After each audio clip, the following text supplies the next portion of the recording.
Welcome to the dialogue. आज हम बात कर रहे हैं एक ऐसे नाम की जो प्रोफेशनल रेसलिंग और पॉप कल्चर दोनों का पर्याय बन गया, हल्क होगन। हाँ, जिनका असली नाम टेरी बोलिए था और हाल ही में 71 साल की उम्र में उनके निधन की खबर आई है। दुखद है। बिल्कुल। हमारे पास जो जानकारी है वो उनके जीवन, उनके करियर की जबरदस्त ऊंचाइयों और हाँ, कुछ विवादों पर भी रोशनी डालती है। और ड्वेन द रॉक जॉनसन जैसे लोगों ने जो श्रद्धांजलि दी है वो भी काफी कुछ कहती हैं। सही। तो आइए जरा गहराई से समझते हैं इन सब चीजों को, जानने की कोशिश करते हैं कि हल्क होगन की विरासत आखिर है क्या और क्यों ये मायने रखती है। शुरुआत शायद दुखद खबर से ही करनी चाहिए। हाँ, फ्लोरिडा में उनके घर पर अचानक कोई मेडिकल इमरजेंसी हुई। उनके मैनेजर ने कहा कि कार्डियक अरेस्ट था। उन्हें अस्पताल ले जाया गया लेकिन बचाया नहीं जा सका। पुलिस ने किसी भी तरह की फाउल प्ले से इंकार किया है।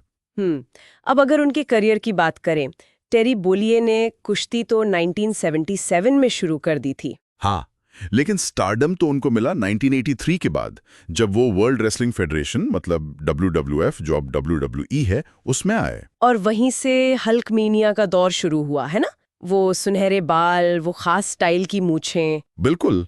और उनका करिश्मा, मतलब लोग पागल थे उनके पीछे।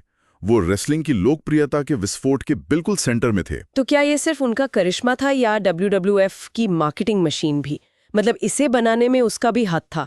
ये हल्कस्टर वाला जो पसूना था। देखिए, दोनों बातें थी। होगन में वो एक लार्जर देन लाइफ अपील तो थी ही, लेकिन हाँ, WWF ने उसे बुनाया भी खूब। उन्होंने एक खास तरह का हीरो गढ़ा जो हर मुश्किल पार कर लेता है, एक तरह का देशभक्त अमेरिकी हीरो। अच्छा। और ये किरदार 80s और 90s में रेसलिंग की कामयाबी का, आप कह सकते हैं, एक फॉर्मूला बन गया। और आंकड़े भी तो यही बताते हैं, 6 बार WWE चैंपियन। हाँ, और 8 बार रेसलमेनिया के मेन इवेंट में। सोचिए, फिर 2005 में WWE हॉल ऑफ फेम में भी शामिल हुए। रेसलिंग के बाहर भी तो काफी एक्टिव रहे। रॉकी 3 जैसी फिल्में। हाँ, और वो reality show Hogan knows best, उसने भी उन्हें घर घर तक पहुंचाया। उनके निधन पर कई श्रद्धांजलि आईं, पर ड्वेन द रॉक जॉनसन की श्रद्धांजलि वो कुछ खास थी, बहुत इमोशनल। हाँ, उन्होंने होगन को अपना बचपन का हीरो कहा। जॉनसन ने एक किस्सा भी शेयर किया 1984 का, जब वो सिर्फ 12 साल के थे, मैडिसन स्क्वायर गार्डन में। अच्छा, क्या किस्सा था? होगन ने मैच के बाद अपना हल्कस्टर हेडबैंड भीड़ में फेंका और वो जॉनसन ने लपक लिया। अरे वाह। बाद में वो लॉकर रूम में होगन से मिले। होगन ने उनसे कहा कि वो उनका आखिरी हेडबैंड था उस रात का, और जॉनसन को थैंक यू बोला। साथ ही वादा किया कि वो उन्हें एक नया हेडबैंड देंगे। और निभाया वादा? हाँ, बिल्कुल निभाया। अब सोचिए, उस 12 साल के बच्चे के लिए ये कितनी बड़ी बात रही होगी। यकीनन। और फिर सालों बाद 2002 में रेसलमेनिया एक्सिट, वो आइकन वर्सेस आइकन मैच। हाँ, वो तो यादगार है। जॉनसन ने लिखा कि मैच में जब होगन ने उनके फिनिशर रॉक बॉटम से किकआउट किया, जो कि अक्सर मैच खत्म कर देता है। हाँ, रॉक बॉटम से तो सब चित हो जाते थे। बिल्कुल। तो जब होगन ने किकआउट किया तो क्राउड का जो रिएक्शन था वो अभूतपूर्व था। जॉनसन ने कहा वो सब होगन के लिए था।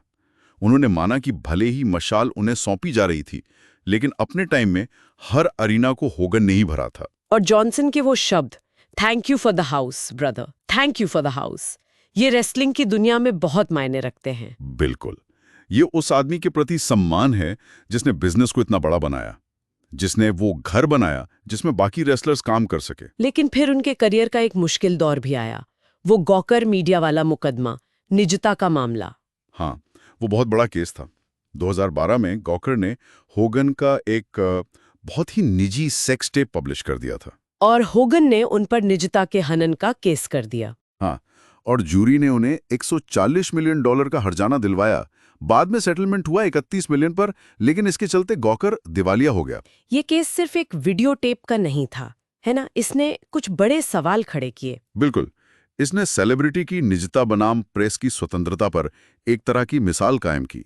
ये दिखाया कि कुछ हालात में भले ही छापी गई चीज सच हो, अगर वो जरूरत से ज्यादा निजी और आपत्तिजनक है तो निजता का अधिकार प्रेस की आजादी पर भारी पड़ सकता है।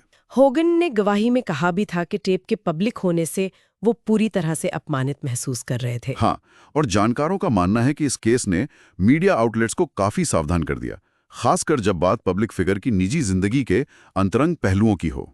तो क्या इसका असर ये हुआ कि मीडिया अब ज्यादा सतर्क हो गया है? एक हद तक हाँ। लेकिन इसका एक दूसरा पहलू ये भी है कि शायद इसने सेलिब्रिटीज और नेताओं को मानहानि और निजता के मुकदमों को एक हथियार की तरह इस्तेमाल करने के लिए थोड़ा और बढ़ावा दिया हो। ये एक जटिल मुद्दा है। और कानूनी लड़ाइयों के अलावा भी तो विवाद जुड़े रहे होगन से। हाँ बिल्कुल, 2015 वाला मामला याद होगा आपको। एक टेप सामने आया जिसमें वो नस्लवादी टिप्पणियां कर रहे थे। हाँ, उसके बाद उन्हें WWE हॉल ऑफ फेम से हटा दिया गया था। सही।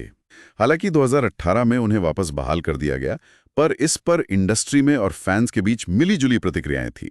ये दाग पूरी तरह मिटा नहीं। और हाल के सालों में वो पूर्व अमेरिकी राष्ट्रपति डोनाल्ड ट्रंप के काफी मुखर समर्थक रहे। उनकी रैलियों में भी दिखे। अच्छा। और उनकी सेहत को लेकर भी काफी खबरें आती रहीं। कई सर्जरीज हुई जो शायद उनके लंबे रेसलिंग करियर से ही जुड़ी थी। इन सब विवादों के बावजूद उनकी मौत पर श्रद्धांजलि तो काफी लोगों ने दी। हाँ, ये भी सच है। WWE ने, रिक फ्लेयर, द अंडरटेकर जैसे रेसलिंग के दिग्गजों ने, सिल्वेस्टर स्टैलोन जिनके साथ उन्होंने रॉकी 3 में काम किया था, और डोनाल्ड ट्रंप ने भी, कई लोगों ने उन्हें श्रद्धांजलि दी। सबने उन्हें एक लेजेंड कहा, रेसलिंग जगत में उनके योगदान को माना। बिल्कुल, ये दिखाता है कि उनकी छवि कितनी जटिल थी। एक तरफ वो आइकॉन, दूसरी तरफ विवाद। तो कुल मिलाकर हल्क होगन की विरासत वाकई में जटिल है। वो एक पॉप कल्चर आइकन थे, इसमें कोई शक नहीं। रेसलिंग को मेन स्ट्रीम में लाने में उनका बहुत बड़ा हाथ था। लेकिन साथ ही उनका जीवन विवादों से, व्यक्तिगत गलतियों से भी घिरा रहा। मनोरंजन की दुनिया पर उनकी छाप तो अमिट है, ये तो मानना पड़ेगा। और ये एक सवाल भी छोड़ जाता है ना, कि कोई पब्लिक हस्ती अपनी बनाई हुई शख्सियत और अपनी निजी जिंदगी के बीच की वो लकीर कैसे संभालती है, खासकर तब जब उनकी पूरी शोहरत ही उनके उस लार्जर देन लाइफ व्यक्तित्व पर टिकी हो। हाँ, और हम लोग, मतलब दर्शक या फैंस, किसी हीरो की पब्लिक इमेज को उसकी निजी कमजोरियों के साथ कैसे देखते हैं, कैसे रिकंसाइल करते हैं, इस पर सोचने के लिए काफी कुछ है। हल्क होगन के बारे में आपकी क्या राय है, या कोई यादें जुड़ी हैं, हमें नीचे कमेंट सेक्शन में जरूर बताइएगा।